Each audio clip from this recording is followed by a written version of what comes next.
Len McCluskey, the General Secretary of Unite, the largest trade union in the UK, has launched an outrageous attack on the Jewish community, accusing Jewish organisations of seeking a split in the Labour Party and of plotting to ensure that the Labour Party's anti-Semitism crisis is prolonged and intensified. Writing in the Huffington Post, Mr. McCluskey claimed that by continuing to resist anti-Semitism in the Labour Party, British Jews and non-Jews who stand with us, such as Labour MP Chuka Umunna, risk polluting our politics to the detriment of all those involved and to our wider national life, and are subordinating anti-Semitism to other agendas. Declaring that there is a paucity of evidence that Labour has become institutionally anti-Semitic, Mr. McCluskey accused Jewish community organisations of presenting anti-Semitism in the Labour Party in wildly exaggerated manner.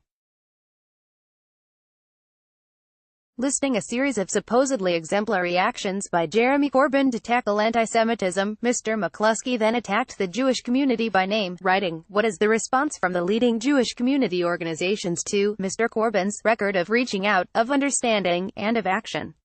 Intransigent hostility and an utter refusal to engage in dialogue about building on what has been done and resolving outstanding difficulties." He then accused Jewish newspapers of a thoroughly irresponsible act of fear-mongering, for calling Labour under Mr. Corbyn an existential threat to British Jewry, and then he even declared that Jewish figures were trolling Mr. Corbyn.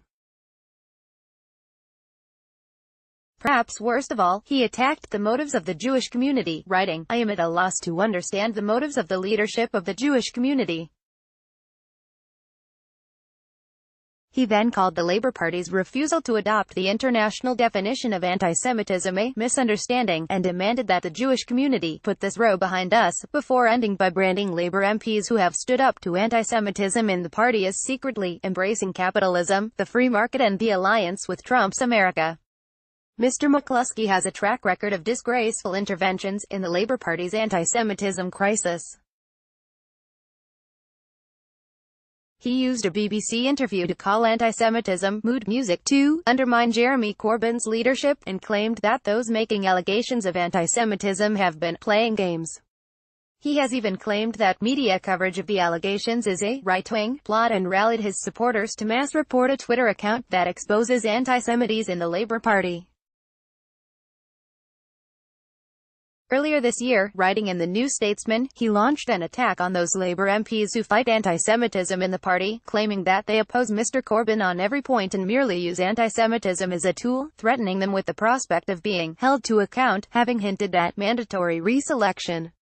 Gideon Falter, chairman of Campaign Against Anti-Semitism, said, "Len McCluskey must immediately resign. It is outrageous to attack the Jewish community for expressing our fears that Jeremy Corbyn is an anti-Semite and that his party is institutionally anti-Semitic. Which other minority would be set upon merely for voicing concern?" Mr. McCluskey's utterly disgraceful interventions in Labour's anti-Semitism crisis have each blamed hidden agendas for the problem and sought to minimize its scale. Mr. Corbyn said that nobody should seek to doubt the motives of those who allege anti-Semitism in the Labour Party, and on that basis he should demand that Mr. McCluskey be investigated by the party immediately. Of course Mr. Corbyn will not do that, and the party will not investigate, which is one of the reasons why we have referred the party to the Equality and Human Rights Commission.